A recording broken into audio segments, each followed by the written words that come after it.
I would like to express my heartfelt gratitude to all of you who sincerely committed to this event to make it a success. This event would have been impossible without the support of each and everyone present here. I welcome you all to yet another interesting session of this program. We are gathered here to discuss designing novel pharmaceuticals for chemotherapeutic applications. We have amongst us distinguished guest speaker Professor Prasenjit Ghosh from Department of Chemistry, IIT Bombay, who is highly qualified and possesses vast knowledge and experience in this area. It is an absolute pleasure for me to welcome my PhD supervisor today for this webinar. I thank him from the bottom of my heart for accepting our invitation and giving us his most valuable time from his busy schedule. Thank you, sir. I hope you all find this seminar highly engaging, fruitful, and beneficial for your future venture. Now I would request Professor S.K. Srivastav, Head of the Department, Applied Chemistry. Welcome, Professor Ghosh. Over to you, sir. Thank you, Dr. Chandni. Good afternoon, everyone. I am Professor S.K. Srivastav. It's a great pleasure for me to introduce our distinguished speaker of today, Dr. Prasenjit Ghosh. Dr. Prasenjit Ghosh is currently working as professor in the Department of Chemistry, IIT Bombay. Professor Ghosh is going to enlighten us on designing novel metallopharmaceuticals for chemotherapeutic applications.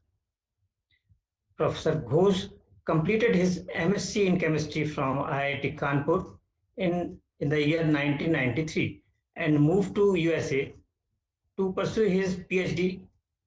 After completing his PhD in 1998 from Columbia University, New York, Professor Ghosh spent 5 years as a postdoctoral researcher will now be recorded in Brookhaven National Laboratory, New York, and University of California, Santa Barbara, USA, respectively. Professor Ghosh joined IIT Bombay as an assistant professor in 2003. With his hard work and dedication, he quickly moved up the ladder and became professor in the year 2012. Professor Ghosh has received several honors and awards, including Ajit Memorial Lecture Award, IACS Kolkata in the year 2008, RSC West India Young Scientist Award in the year 2010, Distinguished Lectureship Award, Chemical Society of Japan in 2011, IIT Bombay Research Paper Award in 2012 and 2014, the CRSI Bronze Medal in the year 2014, and the CRSI Council member in 2017 to 2020. Professor Ghosh has been a member of editorial board Polyhedron Elsewhere publishers since 2011, and also he was an editorial advisory board member, Organometallics American Chemical Society until 2019. Professor Ghosh has 4 US patent, 1 Indian patent, and has authored more than 85 publications in high-impact peer-reviewed journals, with total citation of 3,679 and an H index of 35. Professor Ghosh has supervised 18 doctoral students till date. Professor Ghosh has also published 1 book chapter and taught 4 online NPTEL courses. Professor Ghosh has vast experience of academic as well as administrative activities. His research interest includes chemical catalysis, biochemical applications, and heterocyclic carbon chemistry.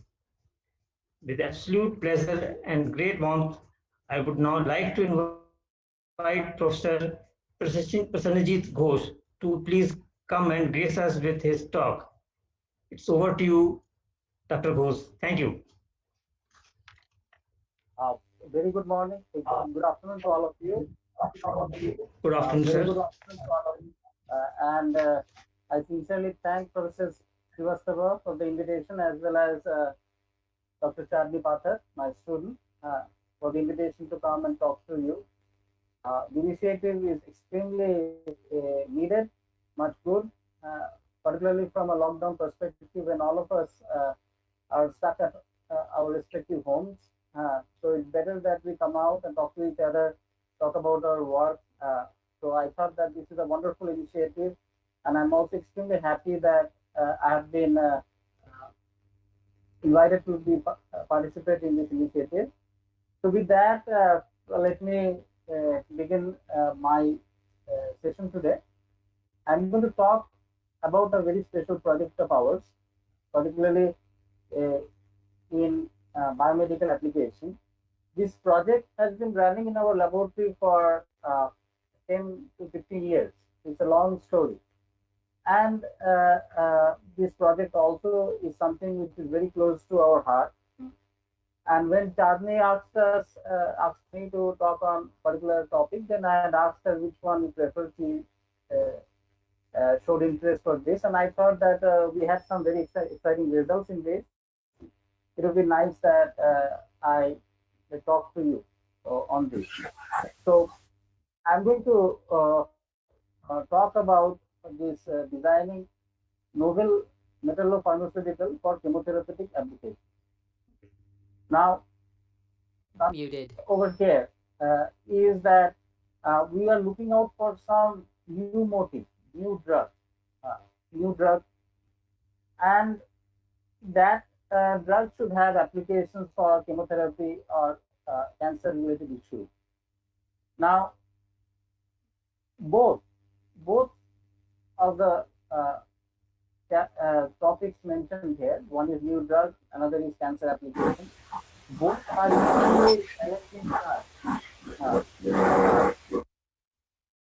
Both are extremely challenging tasks uh, uh, uh, at hand.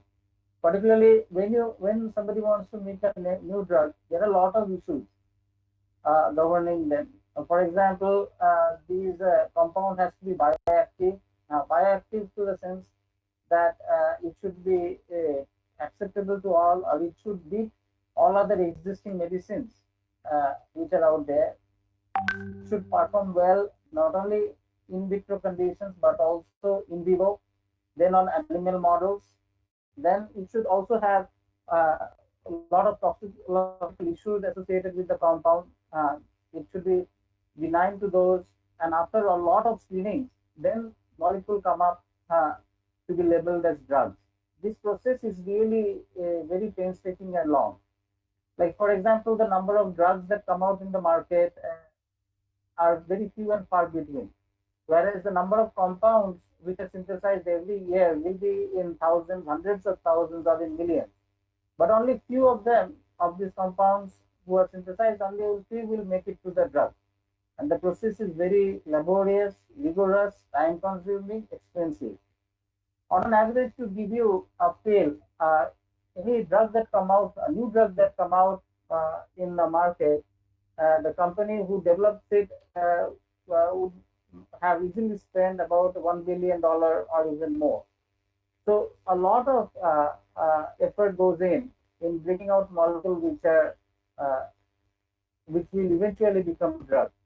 Now, given that challenge so high and so expensive, so time consuming, the major roadblock is nobody wants to use or work on the drug discovery track. They would rather take a molecule which is already approved by FDA, uh, Federal Drug Agency, which is a body which approves the drug, and it's a body in the US. So they would take a biomolecule which is already approved by FDA. That means that all the toxicological parameters and criteria has been taken care of for that particular molecule, and then take that molecule and use it for some other medicinal treatment. So once that treatment gets approved, then there is nothing to worry about the approval of the drug because the molecule has been approved for particular medicine earlier on. So this has been the main focus for many of the pharmaceuticals, even Indian pharmaceuticals. They would rather repurpose a drug. That is, this whole feature of taking a known molecule, which is already a drug, and use it for some other purpose. There is a term for it. They call it repurposing a drug. So they would rather repurpose a drug where the hurdles are less than to take on an initiative where you come up with a new drug. Okay.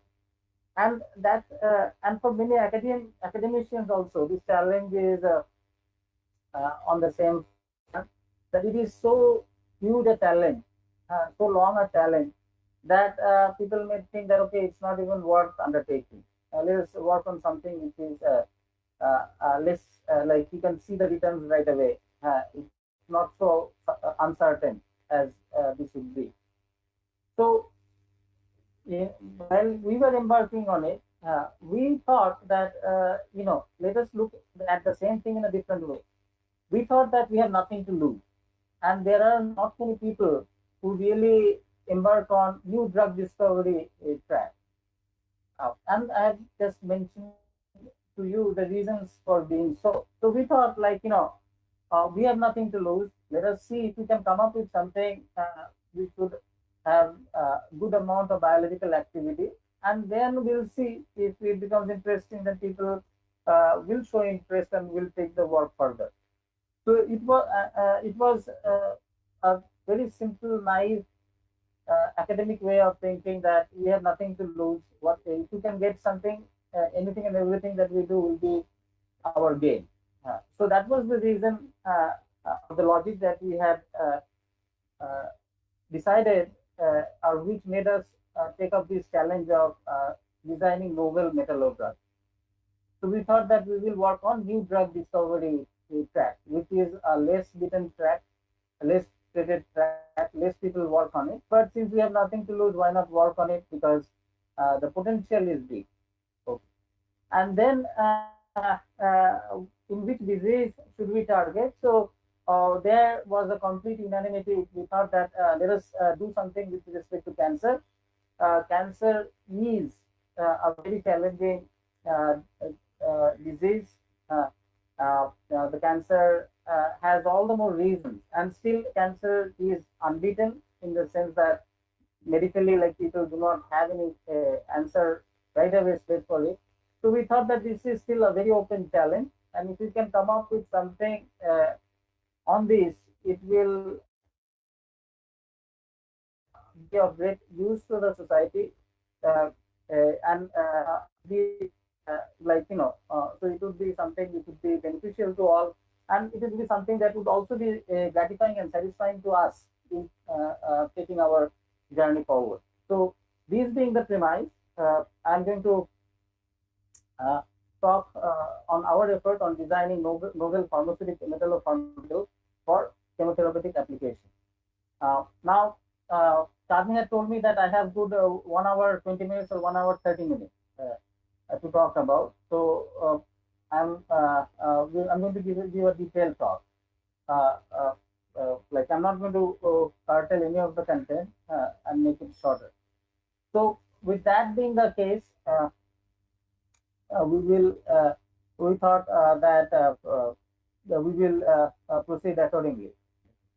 Now, to begin with, let me just acknowledge the people who had really carried out the work. I had this wonderful uh, opportunity to work with some very young, talented, and meticulous researchers, and it's been a learning story all throughout, because every time a new graduate student comes in, I take up a new problem, and that's my incentive in graduating a student, because I get to learn a new area when a PhD research scholar starts graduate research in my lab.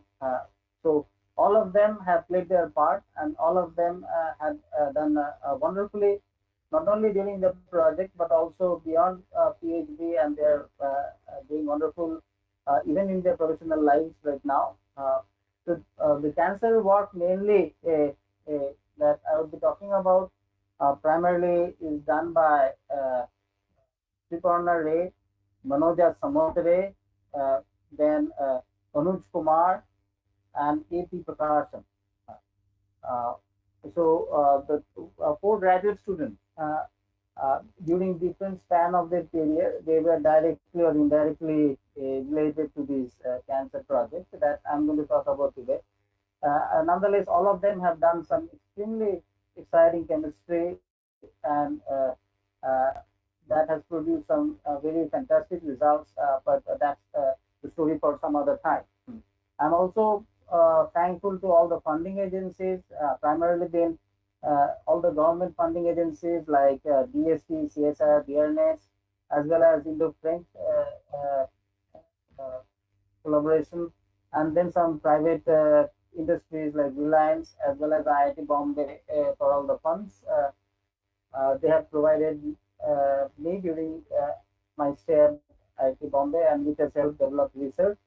Uh, and also my collaborators, Professor Dulal Panda, collaborated actively in this bio project, and there were other collaborators in other projects. So with that, let me proceed to today's talk.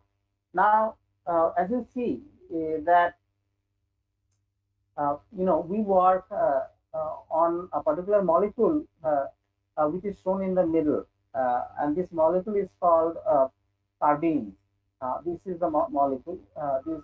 These are called carbenes, and these are singlet carbenes. And what is that supposed to mean is that they have a lone pair of electrons, lone pair. And this lone pair they use to coordinate to metal center. So one aspect of our work is on looking into the chemical reactivity or catalytic applications of the metal complexes of these NH2 cyclic carbenes, the metal complexes. So that means that they make these carbenes. You must have all know by now that the carbenes are extremely unstable species, and carbene has two spin states. One is a triplet and a singlet, and the triplet is the stable one. Singlet is even more unstable than the triplet. And here we have our whole research focusing on the most unstable of molecule, and that too of its most unstable state, the singlet state, and try to make metal complex of that, and then look for the utility of the transition metal complexes of this carbene on two fronts.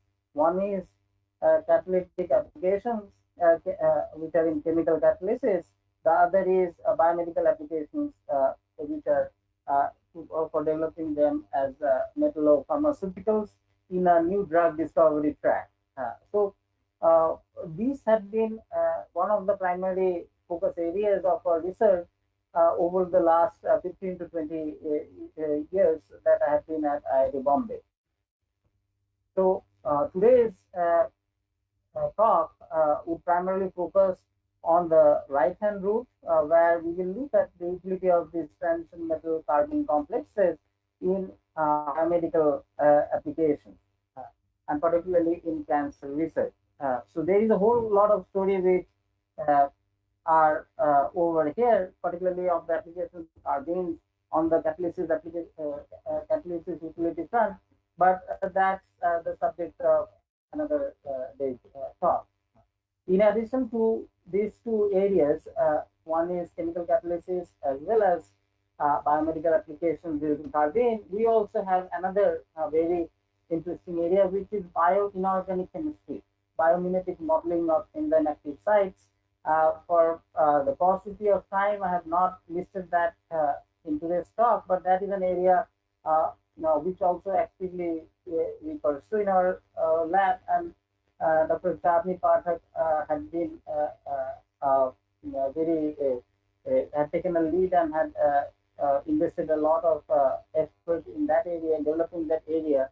So we have two such students who have actively worked on this area of bioinorganic chemistry, with one being Dr. Manas Panda. Manas was here in this workshop a few days back. Right now, he's a faculty at Jadavpur University. So Manas had also worked on developing bioinorganic chemistry aspects of our lab, and so is Chabni. So Chabni also has done some very interesting work in that area, and very challenging and difficult as well.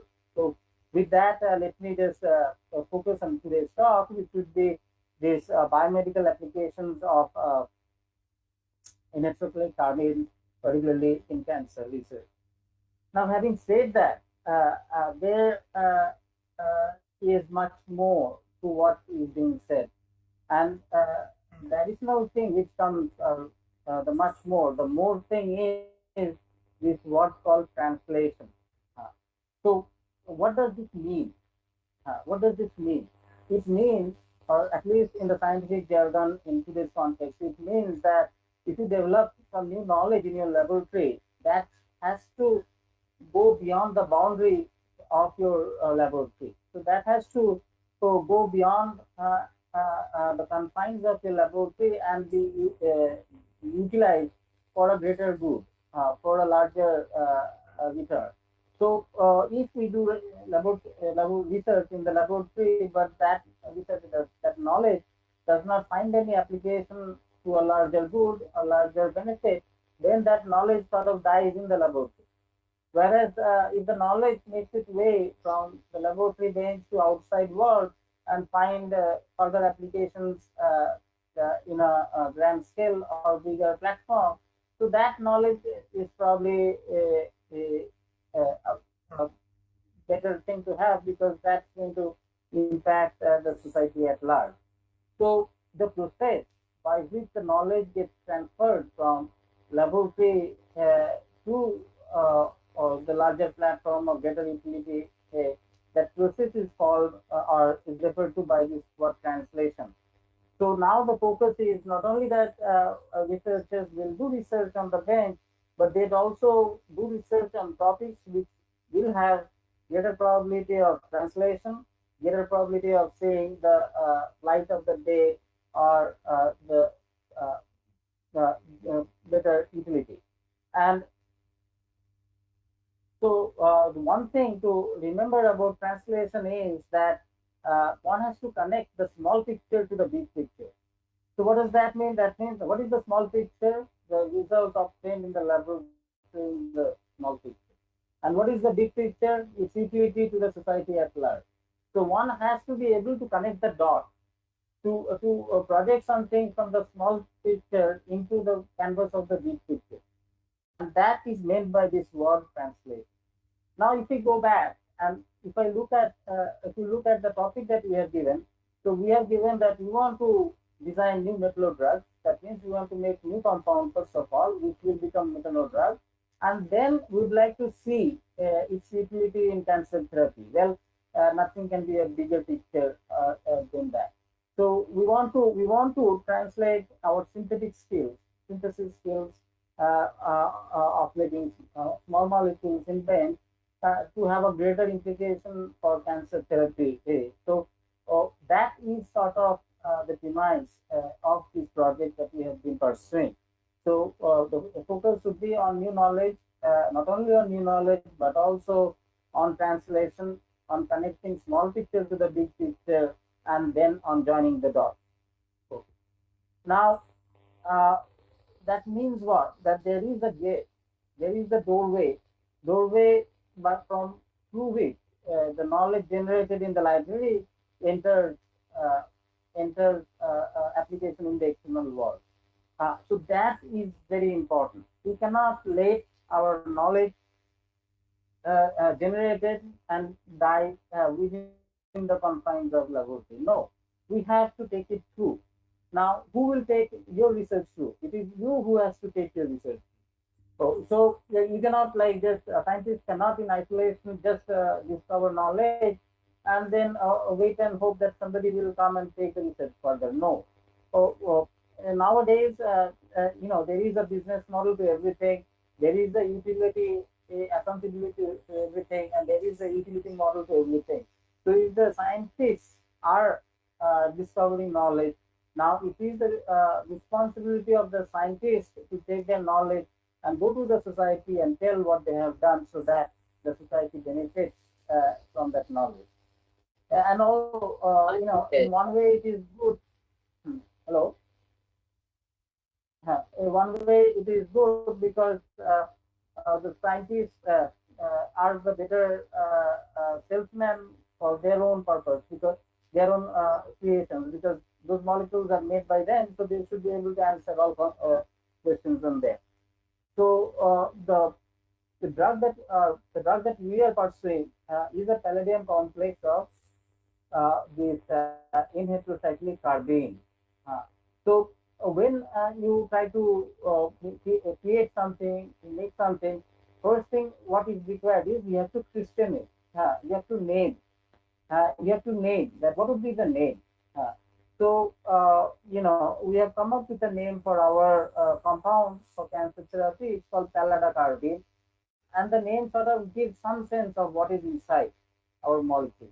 So pallada means that it has to be a palladium compound, and carbene means that it is this unstable intermediate that I was talking about, the singlet carbene. So it is a palladium compound of a singlet carbene, and that is called pallada carbene.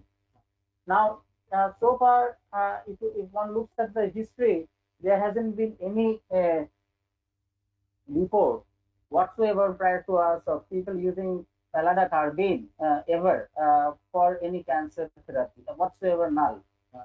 So we thought that this should truly qualify for a new drug discovery scheme, because there hasn't been any prehistory.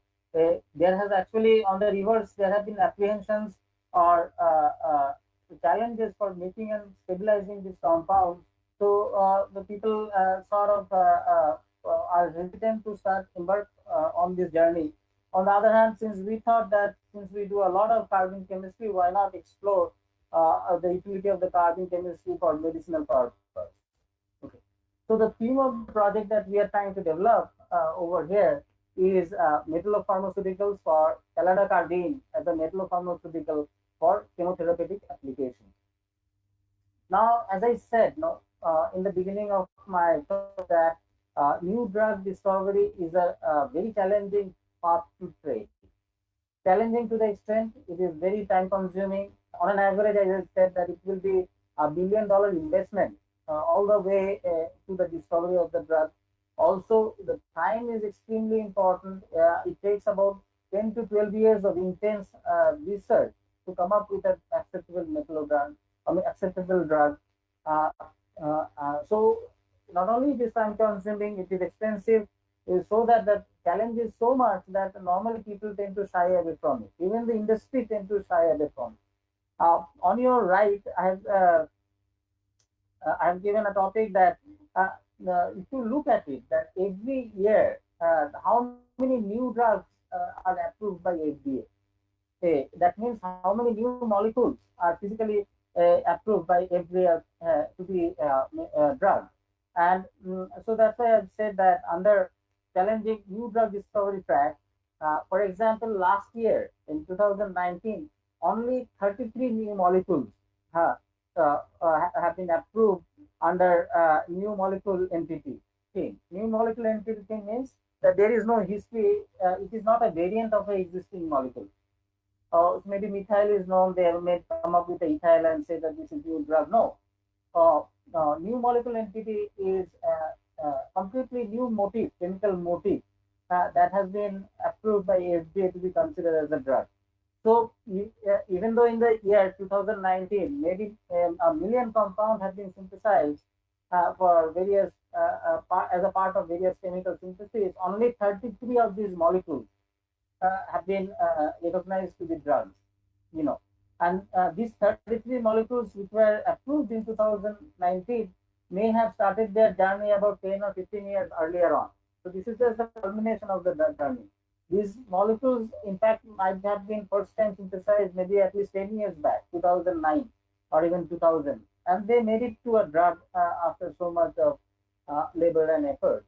So this sort of gives you a sense for feeling that how difficult this challenge is. And we will sort of try to understand now that we know that there are only 33 molecules. There are only 33 molecules which have been characterized as new drugs. Let us see what these 33 molecules do, or how relevant are these, and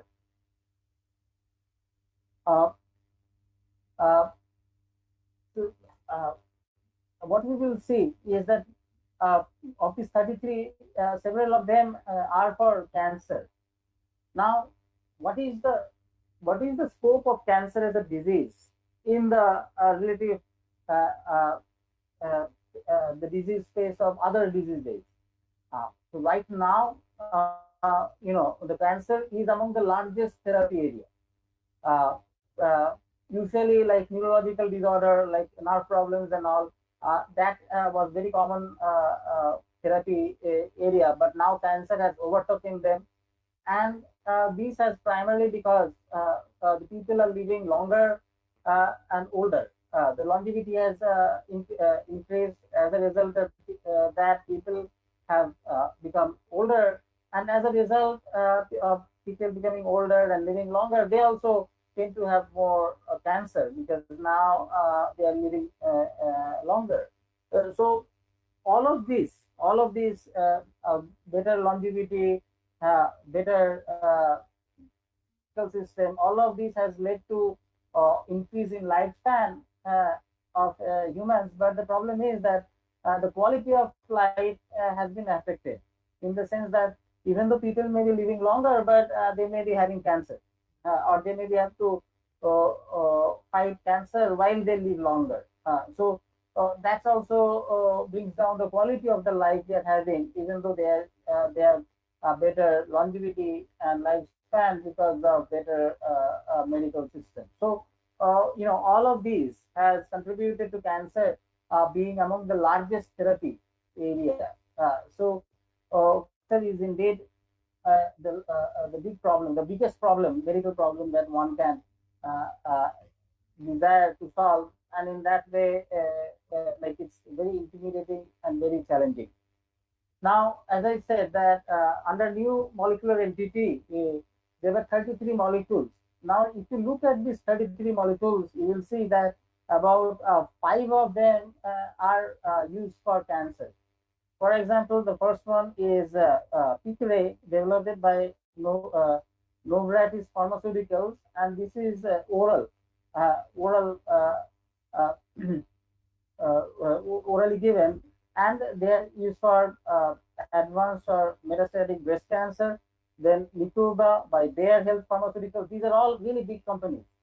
Novartis is there. This is also oral for prostate cancer. Then Rosipreg, Genetic, and these are for lung cancer. Then Astellas Pharma. This is a small company. The way is intravenous. That means they inject to the vein, and these are for metastatic urothelial cancer. And then another small company, Diachi Sankyo, that is also for breast cancer. So what we see that of the 33 new molecules that were approved by FDA in 2019, about five of them are for cancer, different stages of cancer, and even two of them are for even for same disease, breast cancer. So what you see is that the cancer is in everybody's mind. So any effort towards developing new drugs, however less and however few that may be, but still within that cancer figures out anyway. So that sort of brings back to the first thing, that the biggest therapy right now, what we have, is the cancer therapy. Now, uh, what you see is, uh, cancer is like a monster, a multiply headed monster. There is no one type of disease. There are about 200 variants of cancer, 200 variants. So that 200 different types of cancer may occur. But if you look at all the cancer and the probability of that, you would see that only four or five types of cancer are very common. They account for 90% of other cancers. The remaining uh, uh, variants, they will occupy a small fraction of overall total cancer. So these cancers which are predominant, they are usually lung cancer, breast cancer, colorectal cancer, and stomach cancer. These are really the deadly cancer. And as you can see, this bar diagram, the blue one is the number of deaths. So let's say if I look at the lung cancer, it tells me about 1.2 million people die of lung cancer, and then the red bar corresponding about 10,000 people, like 1 lakh people are there, which are they do not die, but they sort of carry, they have the cancer. So they are called incidents. So you can see that lung cancer is quite deadly. Then breast cancer also, you see the blue line is not as big as the red line. Red line means they are affected patients. Blue line means that they have perished in cancer. Colorectal cancer, you see the blue line is longer than the corresponding red line.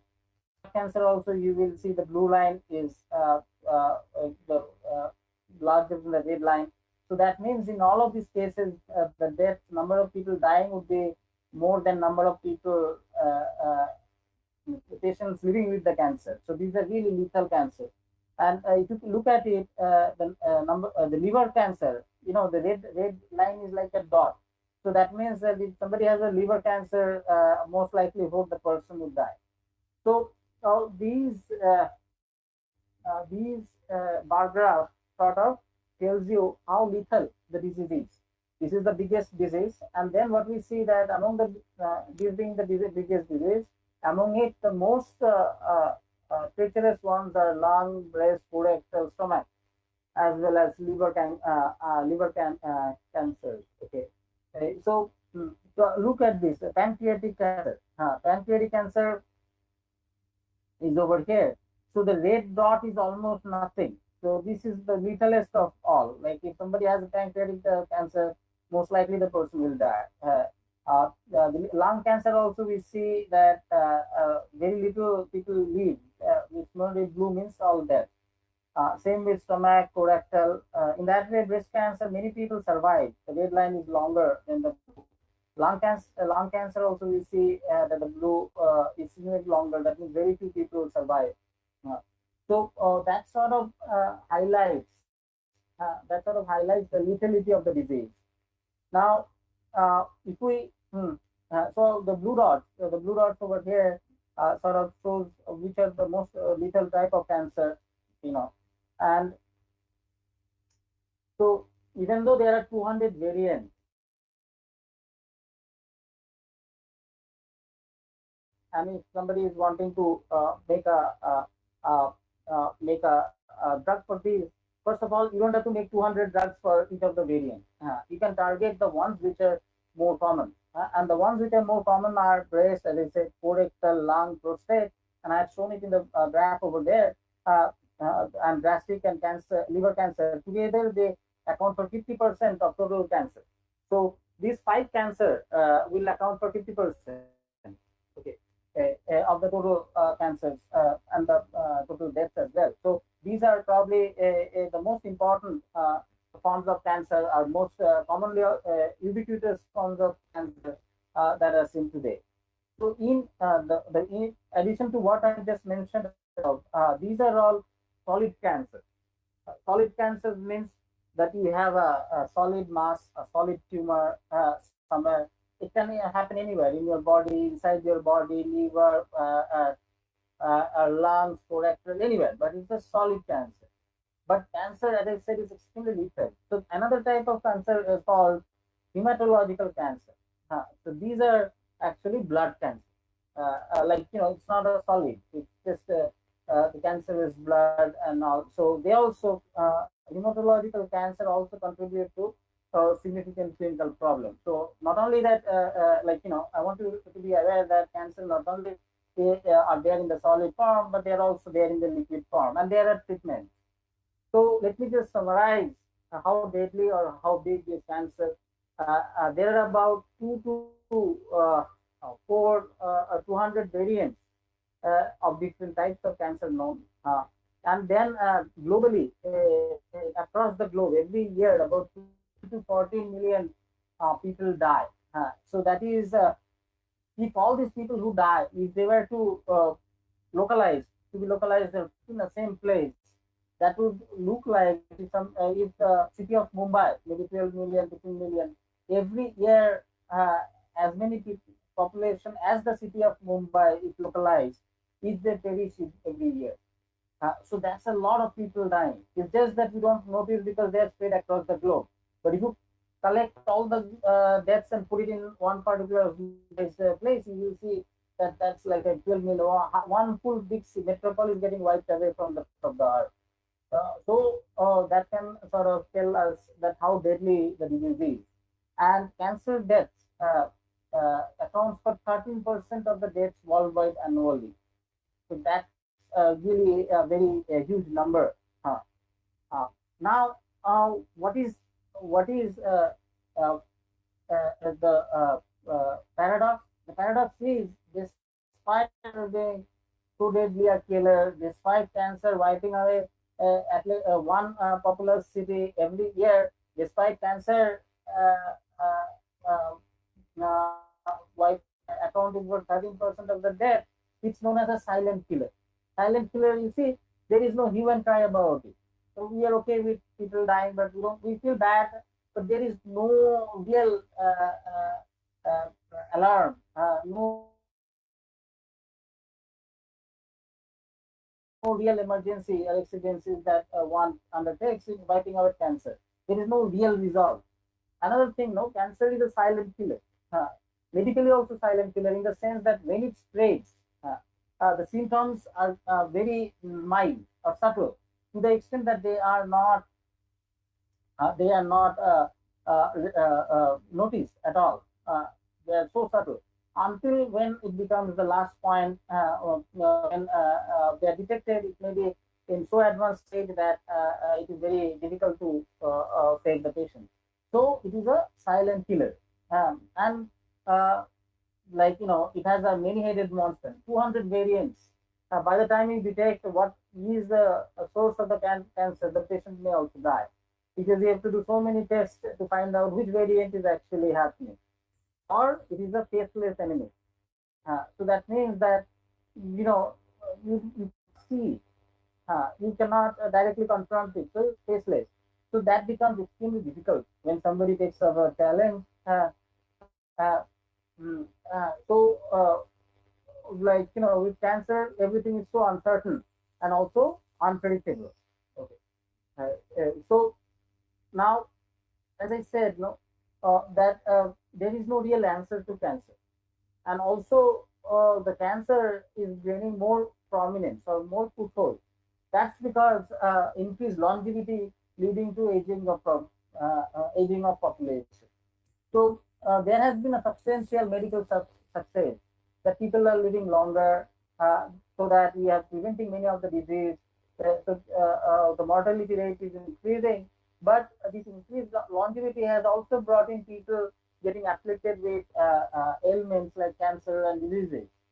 So these also provide huge platform for cancer to show up now that the people are living longer. Okay, so medical success in cancer therapy. Okay, now there has also been a change of thinking. Change of thinking is initially the approach was that if you have a cancer, we'll have to find medical treatment to wipe away the cancer, completely wipe away the cancer. Okay, so if you wipe away the cancer, then the person after that will be cancerless and he would have a good lifestyle. But now what it seems that it seems in certain cases that it becomes impossible to wipe away the cancer unless you kill the patient also. So unless the patient dies, it is very difficult to wipe away the cancer in many cases. So there has been a shift in medical thinking. The shift has been that okay, if I cannot wipe away the cancer, can I make the cancer slow? Oh, and make it like a chronic disease. So it will be something that one lives with it. It becomes a chronic disease. So there has been one line of medical approach where they are trying to focus on changing cancer from a lethal disease to a chronic disease. What is a chronic disease? You have bronchitis. You have bronchitis and live with it. Diabetes, chronic. You have it, you know it's bad, but you're not going to die right away from diabetes. So there is also a line of thinking where they are going to change cancer. They are trying on coming up with medicine which will stop or not completely stop, but retard the spread of the cancer so that cancer becomes a chronic disease rather than a lethal disease. Okay, so these now in that line of thinking, that since the cancer has changed to a chronic disease, then there will be a lot of people with cancer. So that also leads to spread of the cancer because it does not eliminate cancer. So because of all of medical treatment as well as superior longevity, all of this is leading to spread of cancer. Okay, so here is a graph which says that what are the stages. It shows several cancers. For example, here you have breast cancer. Now there are 4 lines: red, blue, green, pink, and this represents the stages of cancer. So that means that if you have breast cancer, yeah, which is blue, blue means stage 0. The cancer is just started to develop, but not spread. So then stage 1 and 2 is where the cancer is limited to a localized cancer. Stage 1 is called localized, 1 and 2 is called localized cancer. That means the cancer is limited to one organ, but it has not spread. Then comes stage 3, yeah, which is called regional cancer. That means the cancer has spread from the primary organ to other nearby organs. And then comes stage 4, which is shown in green, that is called the distant cancer, which is the cancer has spread. And then comes stage 5, which is the cancer like is all over. So there is not much information. So cancer, depending on what stage it is and what type of cancer, that will determine the survivability. So, for example, early detection, if something is detected at stage 0 or stage 1 and stage 2, where cancer is still localized, then it is easier to treat. So, what this graph shows that if you have breast cancer, even to stage 3, which is regional, you will survive. This white line is the survival. But let's say if you have pancreatic cancer, which I just said, the most deadliest one, even in stage 0 or 1, you may not be able to survive. Similarly, prostate, you can survive up to the pink, which is the on-stage. So depends on what type of cancer one has, how deadly the cancer is, and what are the 4 stages. First is stage 0, which is just initial in situ cancer, then localized cancer, regional cancer, distant cancer. So if one has to target a medicine, they have to target in this below the survival region, somewhere over here, for a patient to survive. Now, so what are the combat strategies? Actually, there are several. For example, right now, this detection and diagnostics. So what they do, they do imaging. They go and take image of the body part and then match it with artificial intelligence with the cancer image, and then decide whether the person has a cancer or not. So this is detection and diagnostics, which is the early one way using artificial intelligence. Like then, actually, it's very simple in the sense that they will match up with the algorithm of images, continuing images of cancer patient, and see how close the image of the patient is to that cancer affected patient. And these are all done using computers and artificial intelligence. Then comes surgery. If the cancer has not spread, if it's still in stage 1 and stage 2, then you can cut out that organ and still have the patient have a good life. So it can be surgery, or it can be drug discovery, also chemotherapy, which is surgery less way of targeting cancer. So we thought of focus our research on this chemotherapy bit. Now, as I said, that cancer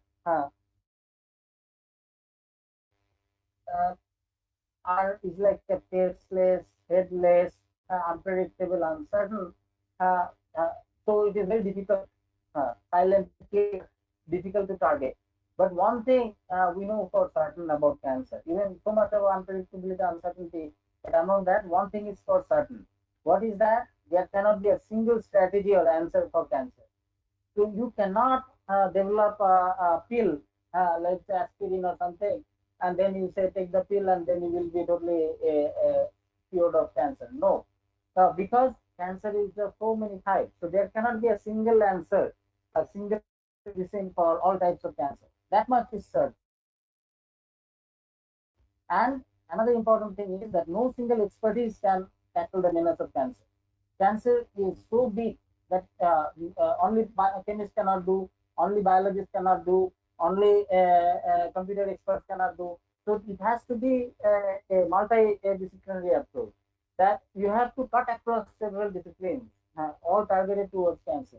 So everybody has to chip in. The people who cannot understand each other's languages, they are in totally different area. They also have to doctors, biologists, clinicians, medical experts, toxicologists, pharmacologists, chemists, synthesis chemists, everybody.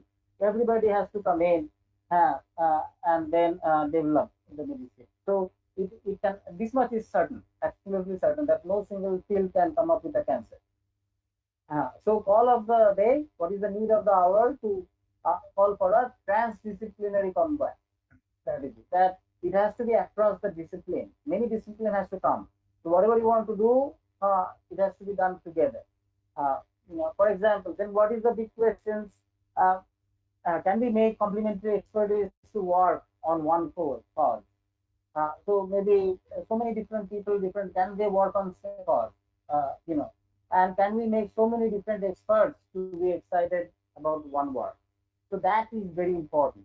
Even in a scale like this, it may seem that you cannot have so many different experts working on the same cause, but we always do that. There are many examples currently as well as in the past where many expertise of different fields come together for one mission. For example, all the rocket launches, ISRO missions that ISRO is doing, interplanetary travel, that vehicles that they are developing, all the robots, NASA, ISRO, these are also similar effort from across different expertise, across different boards coming onto the table for one mission. Even atomic bomb was developed by so many different expertise, all coming together to the drawing board and coming up for a single solution. So there has been instances where people have gone up to the challenges, risen up to the challenges.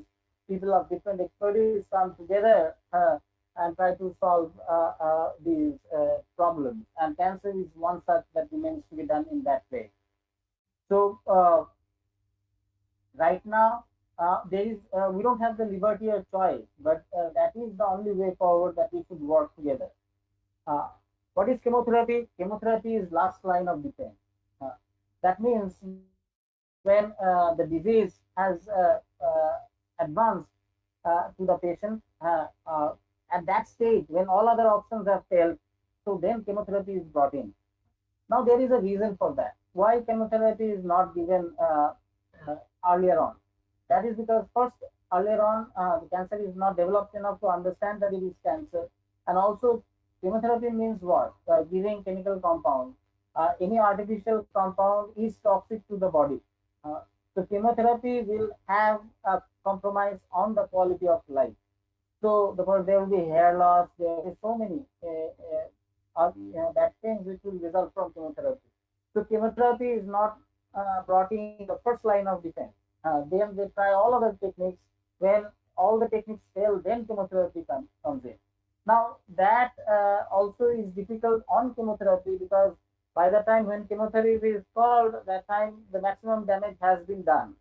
The patient has reached stage 3 or stage 4 or even stage 5. So at that point, like, it has to be a really a great effort for chemotherapy to salvage the patient. But that is the line of, in the line of treatment, chemotherapy is the last line of defense. Now, toxic chemotherapy has been developed and also increased. And nowadays, they also come up with a new thing called combination therapy. And they try some drug, combination of 2, 3 drugs instead of one drug. try to affect it. So this also has come advanced a lot of combination therapy, but it has had some benefit, but it hasn't gone beyond much of that either. So the chemotherapy is that uh, they uh, they are given such that you selectively try to kill the cancer, but don't kill the patient. So optimal use of cytotoxics to manage the side effects, because once you give chemotherapy, there will be a lot of side effects. So the doctor who gives chemotherapeutic agents, he does makes a prescription, thinking about what are the side effects the patient may suffer, how the quality of life will be compromised, and do that. And even for chemotherapy, the price cancer patients pay for employing this aggressive technique is very high. That means that even though he may get rid of cancer, but he has to endure a lot of other things like hair loss, or other organs may get affected or damaged. So the quality of life really goes down, and that's why the chemotherapy, even though is a solution, is not really a great solution. So cumulative toxicity burden of chemotherapy resulted in drive towards treatment to spare healthy cells from bystander damage. So now there is a chemotherapy which is targeted chemotherapy. That means that there is an effort to develop chemotherapeutic agents which will only kill the cancer cell and will have less effect on the living cell. So now, if you want to find a solution, you need to understand the question first. So, what is cancer? So, if you want to understand cancer, you need to know what cancer is to find a solution. Now, cancer is characterized as autonomous cell growth, invasion, colonization, neogenesis, reduced cell death. So what does cancer mean? That the cancer cell divides at its own rate. It's like autonomous. It doesn't feel to be associated with a part of the body. It just become self-replicating, self-dividing system. And it sort of rebels from the body. So the body grows in one way, the cell grows at a faster rate. And that is associated with three parameters. So for some reason, the cancer cell becomes self-sufficiency in growth signal. So when a cell divides, there are a lot of biological pathways that occur within the body across the organ. But for some reason, cancer does not somehow acquires all the signals in a cell-specific manner. It does not require to be in tune with the rest of the body, and that's why you result in formation of huge tumors. Then insensitive to anti-growth signals. Now, body also have a lot of biochemical pathway which will restrict the growth. But for cancer, they don't obey these anti-growth signals. They become insensitive. Then cancer can take over tissue invasion and metastasis.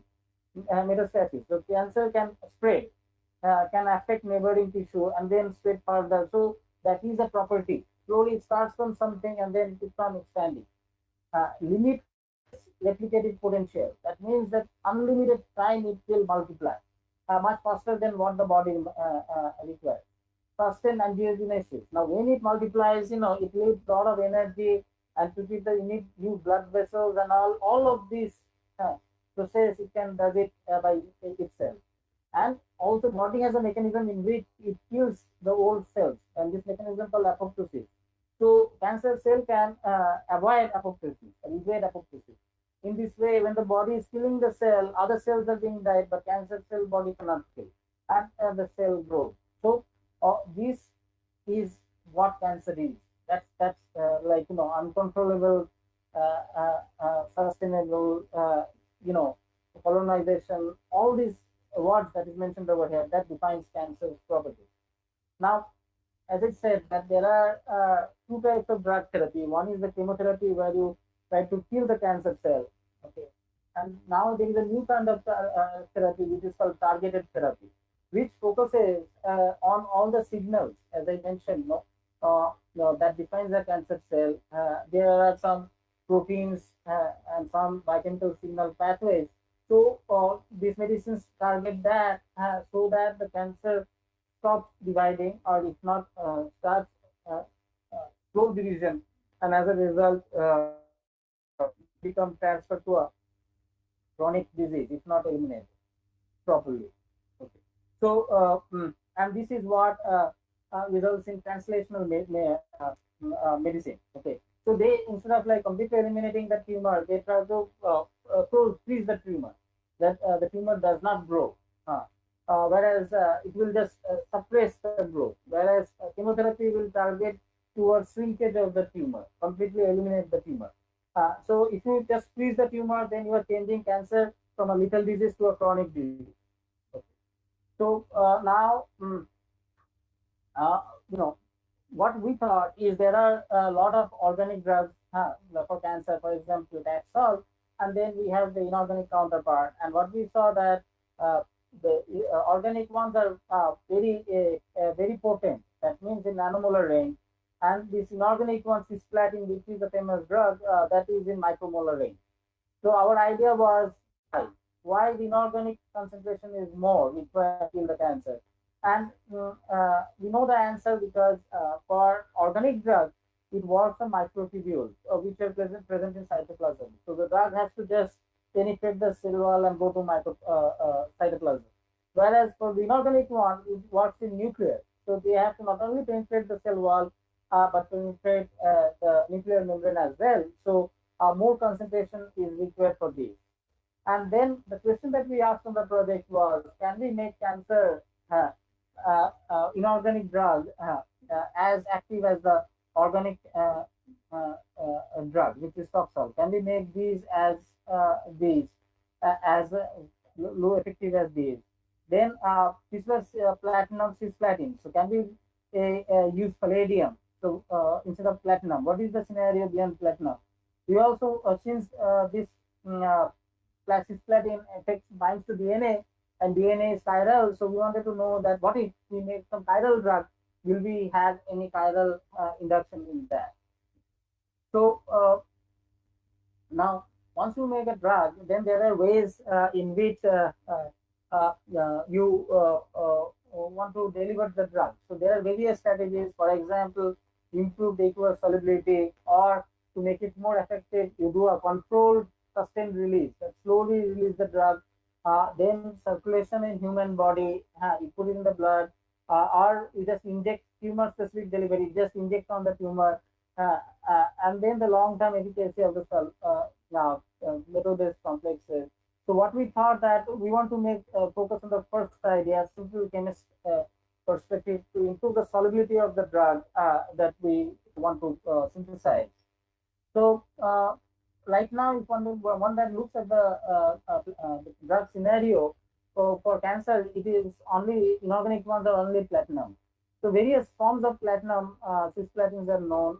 For example, cisplatin, carboplatin, metaplatin, streptoplatin, so many. So the only player in the market is platinum, and also this is streptoplatin. This is only platinum 4. Rest are all platinum 2, and rest are all platinum 2, and this is given orally. That means the others are given through blood injection, intravenous, very painful, and this one is given orally.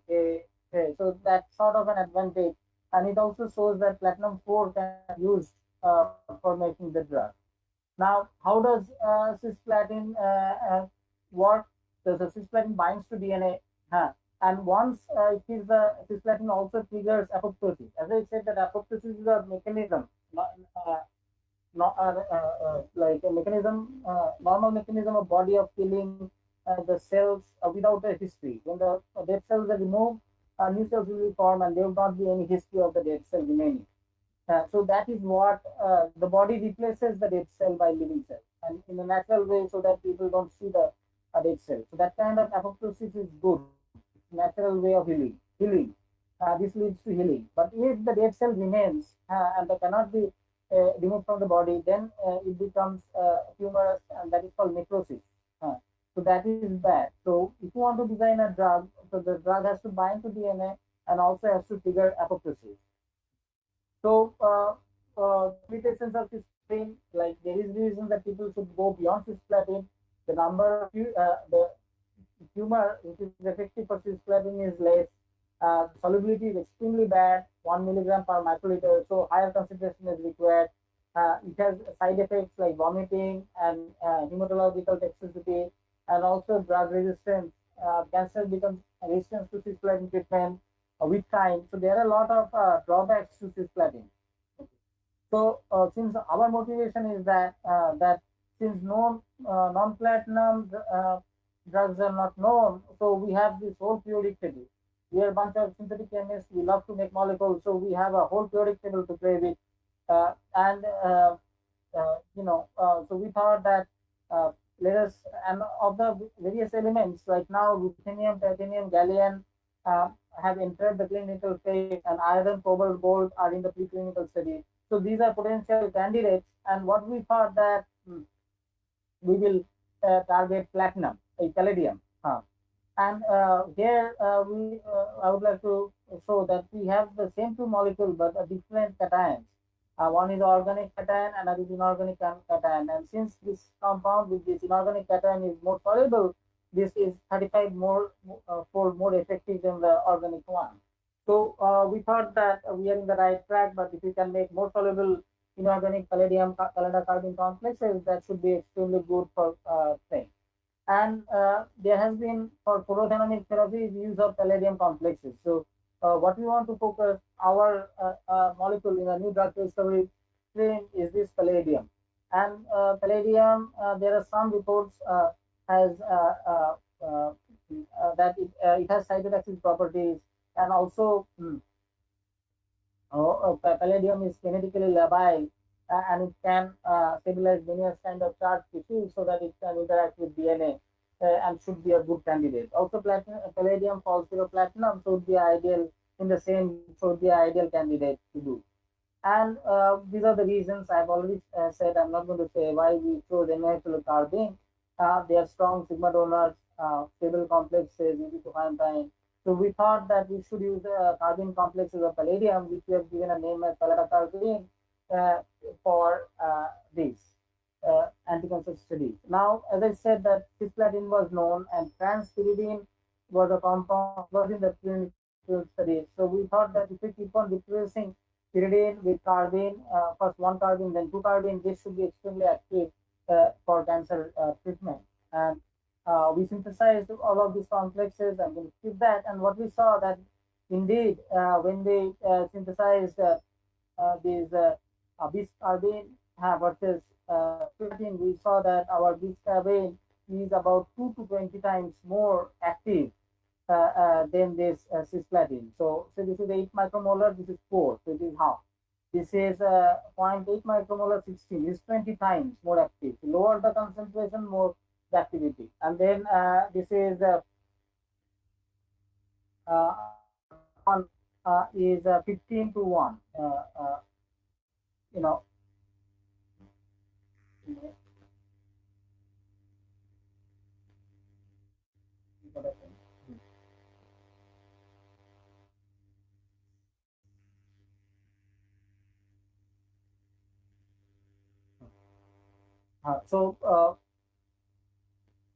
So this one is 15 to 1.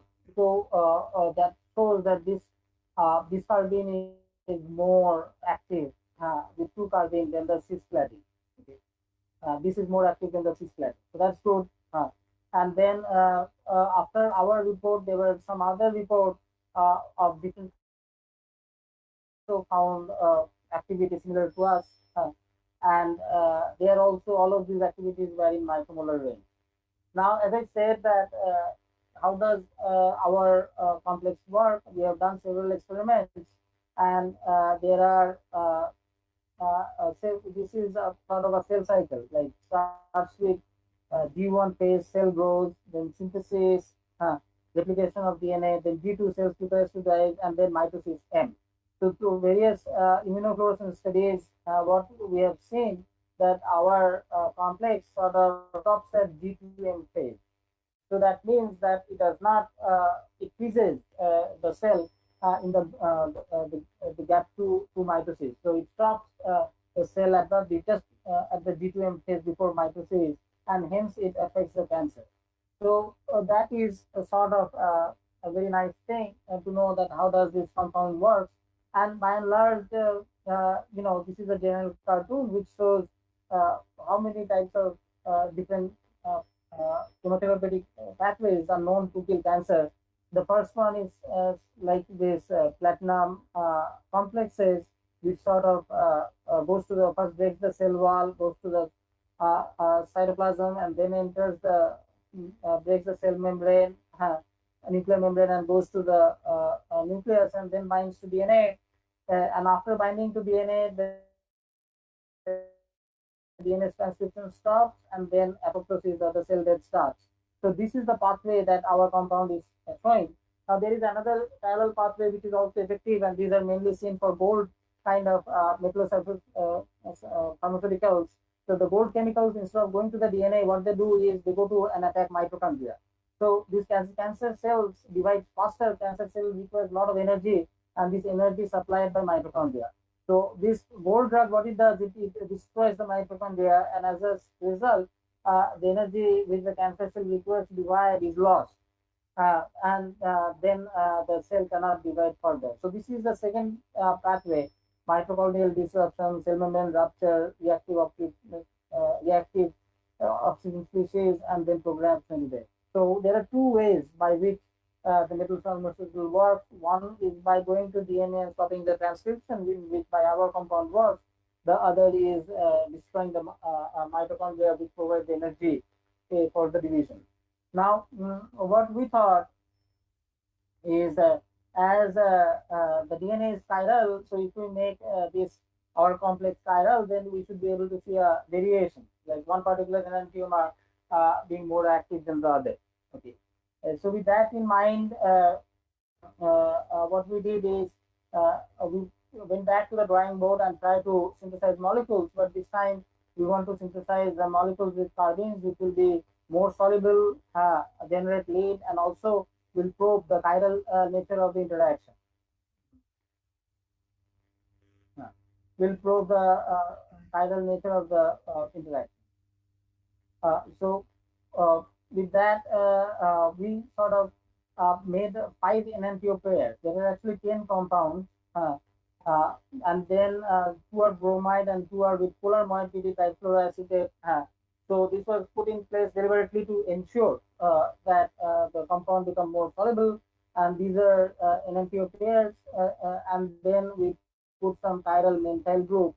So the idea being that let us see if we can see any chiral induction or like chiral recognition as to one enantiomer being more active than the other, and went and prepared all these 10 compounds, both the enantiomers, the plus and the minors, and got them structurally characterized. So it is really a lot of effort, and this was done exclusively by Anuj Kumar, where we synthesized both the enantiomer, the plus form and the minus form, characterized them, a lot of work, and then finally we tested them. Now, when we tested them, so red is for one and green is for another, what we saw that we did not see any chiral differentiation. Both enantiomers were equally active. So there is a reason for that. I think we knew at this point, but at that point we were a little bit perplexed as to why there is no enantiomer differentiation when this is binding to DNA.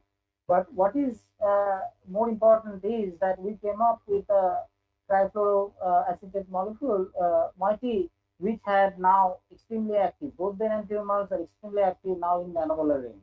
So we have broken that barrier of micromolar for inorganic cisplatin and everything with our palladium system, with our carbene. Now we can go to hundreds of nanomolar. So this itself is a significant discovery, and we saw the green one is more active than the red one. So we focused on our study with the green one now.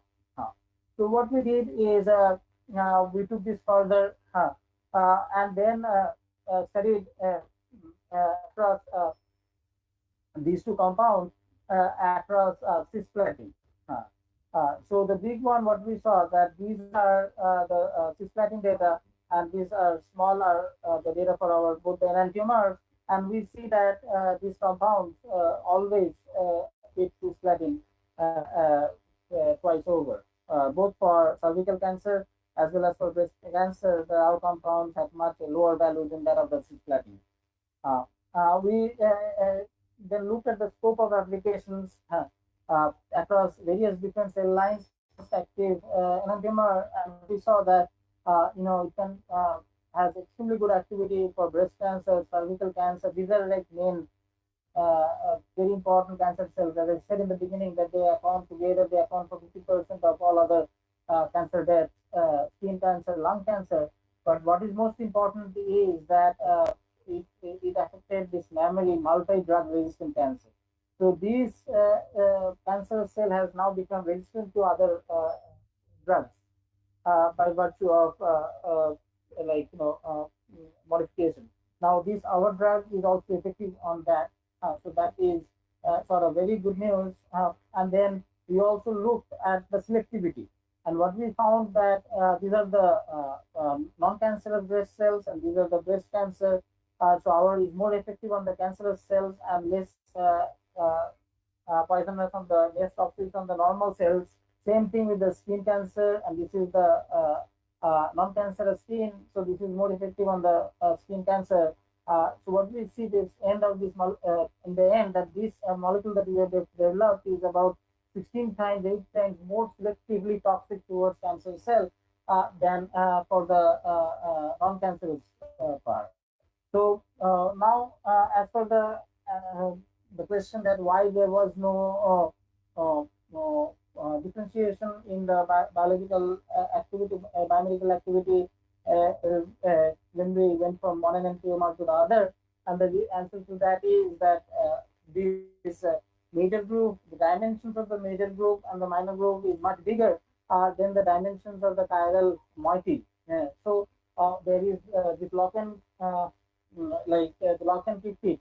There is a mismatch in the size, and hence the chiral recognition did not occur as planned. And there is another possible explanation is that the compound may decompose as well. So that also at this point I cannot rule out. Okay. So one good thing is that we have been granted a US patent. Actually, we had applied for it in 2018, and in by 2019. Within 1 year, few months, the U.S. patent usually takes many years for a patent to be granted. But they understood the importance of this work, and the patent was granted within 1 year, 1 year, few months. And I believe that that's because of the promise that these results show. And now that this patent has been granted, we can take it further because all the proprietary rights have been intellectual property rights have been protected. So anybody who wants to take it further can take it further for societal as well as commercial good. Another important highlight of this story is that this is totally IITB endeavor, totally solely developed, designed, developed, fabricated everything in IIT Bombay, and in that way it is a complete made in India initiative. And as I said that given the first drug discovery challenges are so few and far and so demanding that there is now not many approaches, attempts even being made because of the dauntingness of the task to take it further in direction. And we consider ourselves extremely fortunate, lucky to have broken the first barrier. And we are actively pursuing it at the moment with different clinical doctors to take it further to its logical conclusion. So with that, let me just summarize. So we have developed a completely new molecule, the patent from IIT Bombay, a new molecule, a new drug discovery track, that too for cancer, fully in-house endeavor at IIT Bombay, and this also is intellectually protected.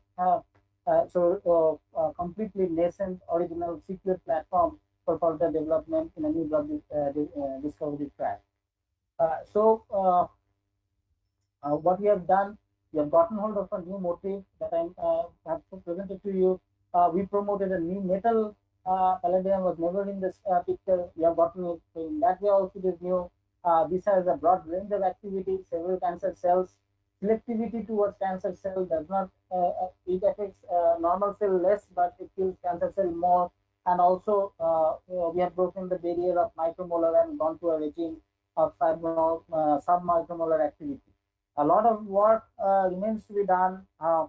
For example, in vivo, in the ex vivo validation studies on animal models, then the formulation and the dosage studies, that at what thing, some academic studies like computational docking, DNA binding, those have to be done to bring out the full story in a proper perspective.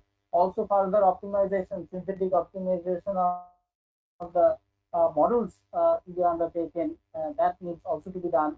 And uh, uh, so this, we have said that we have given a name. It is called pallidocarbine. And where pallidocarbine, which space does it want to fulfill? High efficacy at low dosage, low toxicity, effectiveness against wide range of cancer, active against multi-drug resistant cells. So with that, I come to an end of this lecture. I think I've finished right on time. I was given 1 hour 30 minutes. Given time, I would be happy to take any questions. So thank you all of you for your attention, and I look forward to Unmuted. uh, discuss with you on your queries. Thank you, sir. Thank you. It was a very nice talk, and I think we all have gained a lot of knowledge about this topic. Sir, can you see the chat box? There are some questions that have came. Uh, Better if you can give it out, I can answer that. okay, Because okay, sir. Okay. I'm finding it to get my screen. No, sir, no, sir, I don't find a way to read it out. Yes. Yeah, that would be better.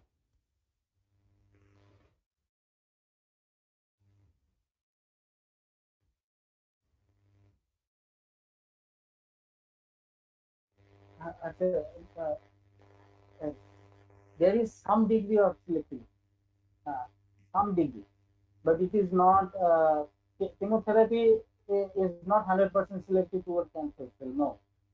No, and the gradient of selectivity uh, uh, decreases across depends on different cancers as well as depends on different medicine.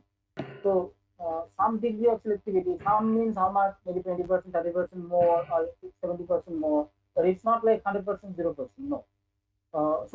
That is sort of the limitation of chemotherapy. Chemotherapy, since it is not completely selective, uh, so there is always a side effect to chemotherapy on the patient, and that brings down the quality of life of the present. We will have a lot of things, hair loss, then chemical imbalance, then all other, like, even sometimes they get blood cancer also.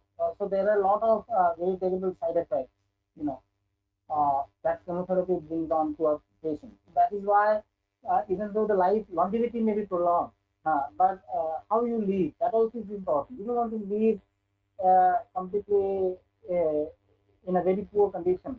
Uh, so, it is to answer your question, it has not been figured out, and it is still being looked at.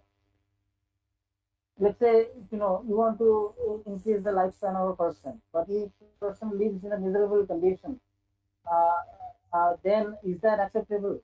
Or to what extent would you allow the person's condition to continue?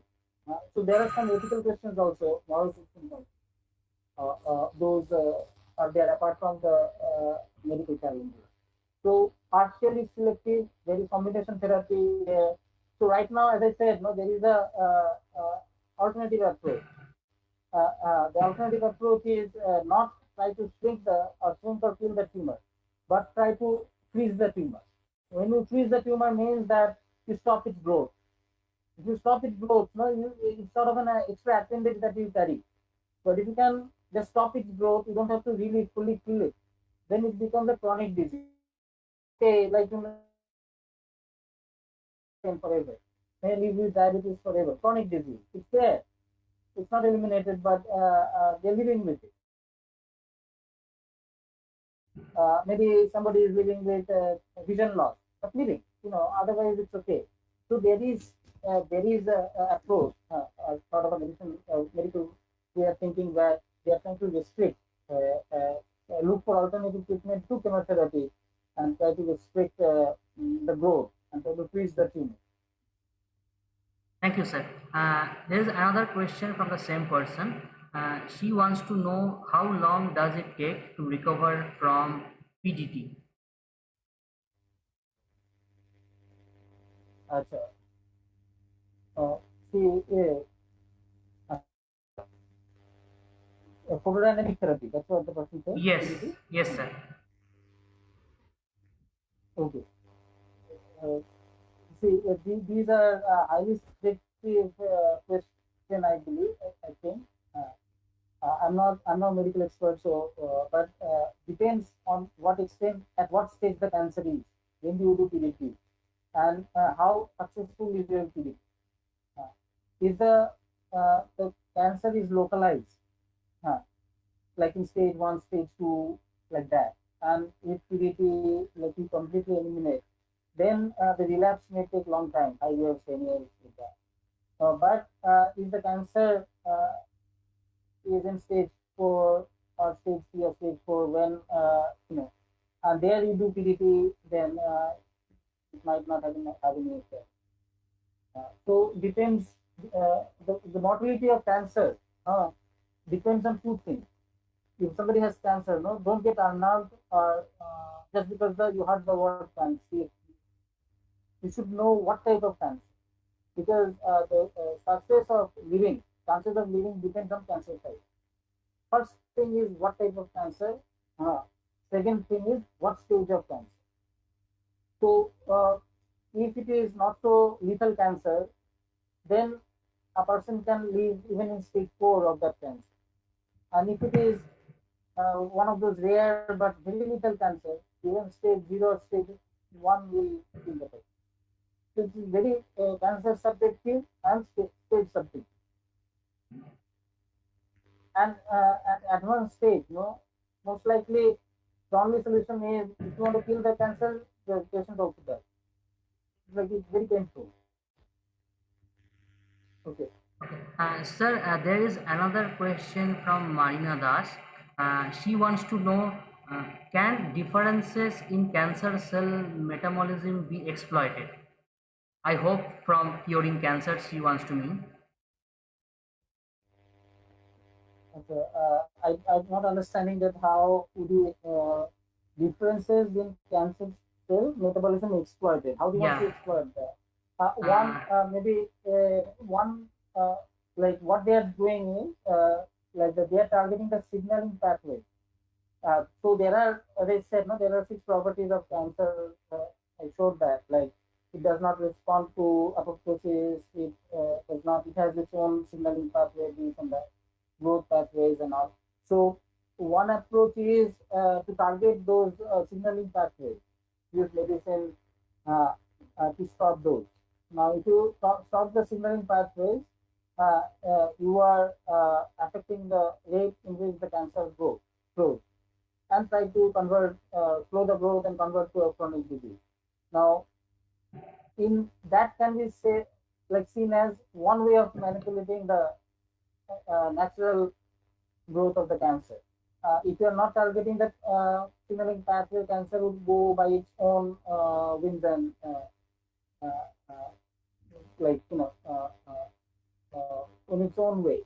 But now that you are targeting treating with the signaling pathway which affects cancer growth, you are somehow manipulating the cancer growth. And try not to grow it bigger.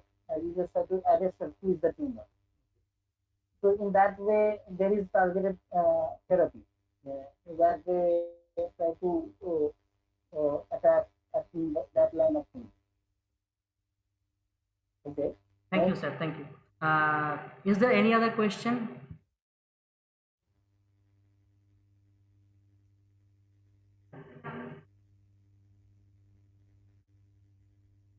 Okay, so one question there from Rajendra Kumar Dikshit.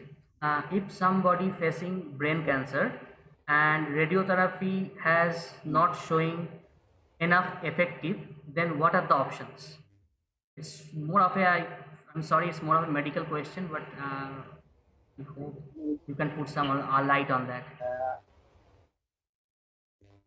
What is the question? Is somebody So saying brain therapy and which fail? he's saying if somebody is facing brain cancer and radiotherapy is not showing enough effect, then what are the other options he might Yeah. have? Yeah. Now, like, see, there are two ways. Like like in cancer, very simple. Two division. One is that you kill the cell in situ, kill the cell within the system, uh, or you perform surgery. Okay. Now all these things, PDT, radiotherapy, they are using light.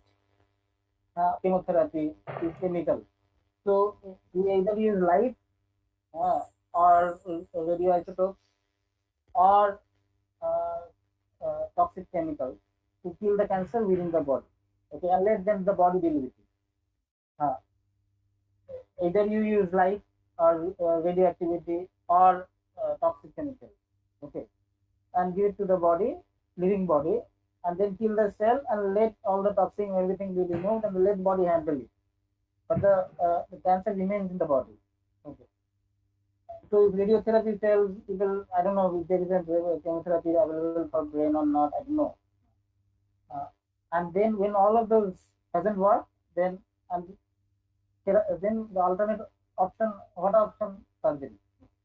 Surgery is not something which is good. No, you want to cut something out. So surgery is only successful if it is localized. If the cancer has spread, then you have to cut the whole body out. Then the patient will die. So if it is a localized cancer, localized means that it is just restricted, has not spread, then surgery maybe very painful, but maybe only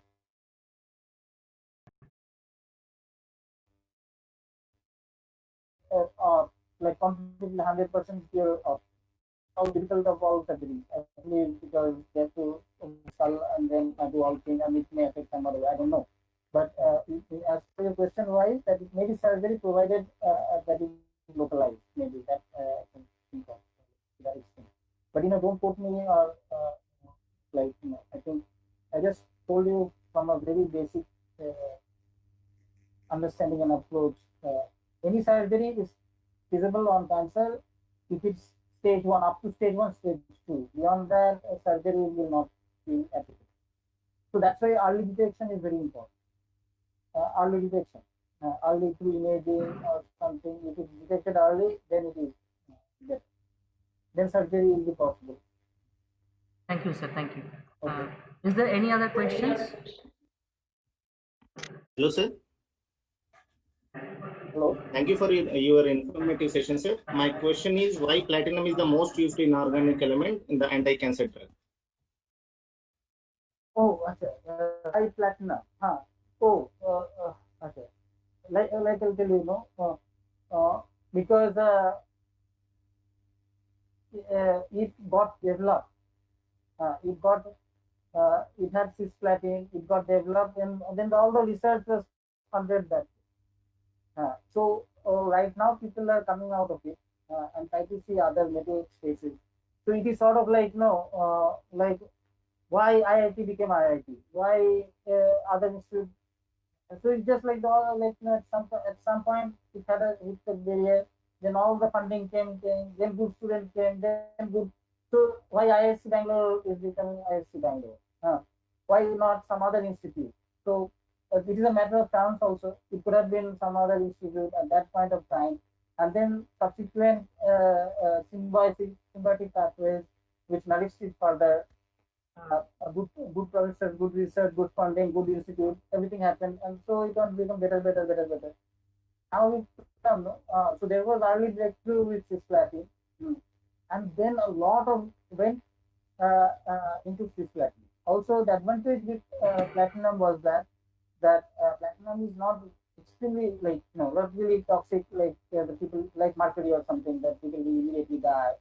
So their body has some amount of tolerance level. And when the cisplatin was found to be effective through binding to DNA, then a lot of research went into make the modifications of cisplatin, carboplatin, bisplatin, daplatin, and they also showed quite a bit of promise. So it's sort of like all the attention then just focused on that, and that kept on developing. And then it went on till now there is a need that cisplatin is seeing its limitations. Now that it is developed, it is saying that okay, it cannot go any further beyond. So now there people are sitting back and saying what else can it be? Now, if you think of it very principle that what is the principle cisplatin is working on? It is some toxic chemical which goes to cancer and kills the cell. So would be any other inorganic metal complexes. They would all be toxic. Uh, so so now if they go back and step back and do it, then it will also But the point is whether it will get the same amount of effort, same amount of funding. Now it's something which comes up that has to outbid cisplatin to be able to consider. So it is yes, there is, as I said, no, there were 6 metals, 3 of them like gold, rhodium, ruthenium, they're in the preclinical study, gallium. So there are other metals which are at different stages right now of a clear approval. Thank you, sir.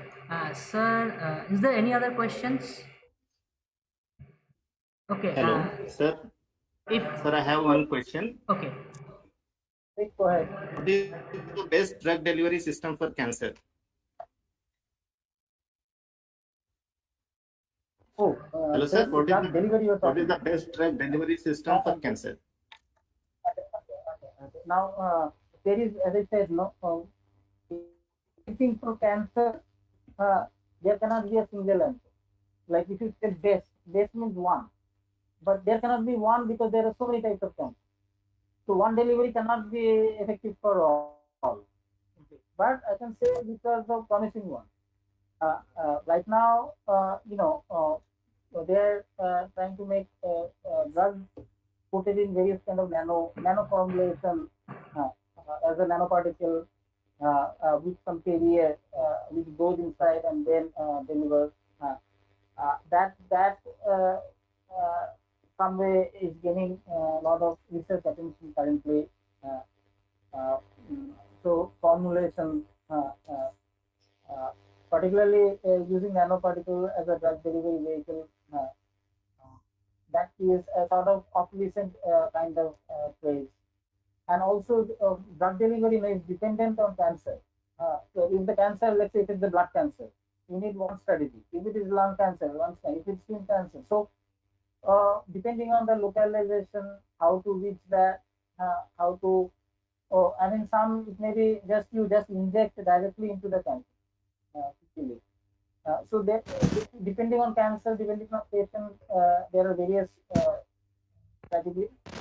Sustained releases are there, in which you put it in the cell, but the compound does not immediately dissolve or go affect, but slowly over time, little bit goes and kills the cell. Sustained release. That is also an interesting way in which they package the molecule in such a way that the drug is released slowly over time.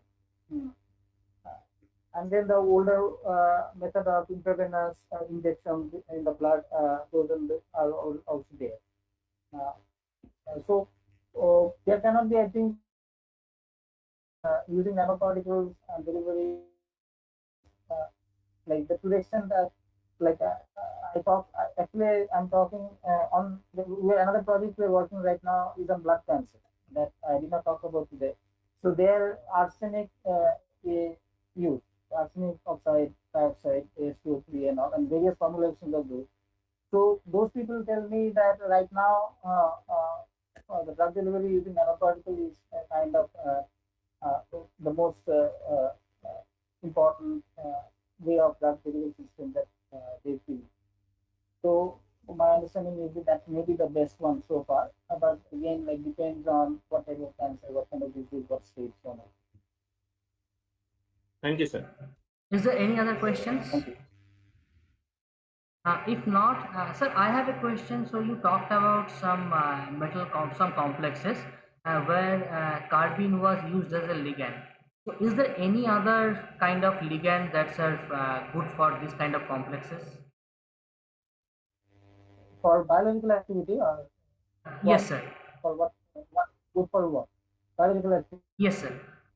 Huh? As an Oh, anti-cancer. no. Then other than that, CT star, yeah, a lot of CT star systems are there with lithium. They're non-target systems. You know. And then cisplatin, you see, you have ammonia bind and two chlorides. There's nothing carbon about it. So carboplatin, so all the variants, they are not carbon. So the many ligands are there. Then I saw trans bispyridine dichloride. There are only two pyridine bound to that. Thank you, sir. Thank you. Is there any other questions? Okay, so if there is no other questions, I hand over the session to Dr. Chandni Pathak to give a vote of thanks to Professor Prasenjit Ghosh. Okay, thank you. Uh, Thank you, sir. Sir, can you stop sharing so that before the is vote of thanks? Yes. it stop? Yes, sir. Is it Yes, sir. stop Yes, now? sir.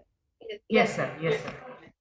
So before the vote of thanks, I would ask, I like to ask all the participants to please open your camera so that we can take a group photo with our speaker of today's. Please open your cameras so that we can take a group photo.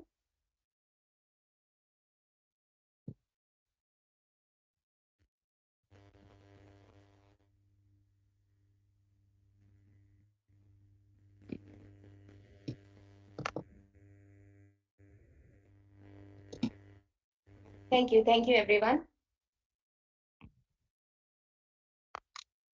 So myself, Dr. Chandni Pathak, Assistant Professor, Department of Applied Chemistry, take this opportunity to extend the vote of thanks on this occasion.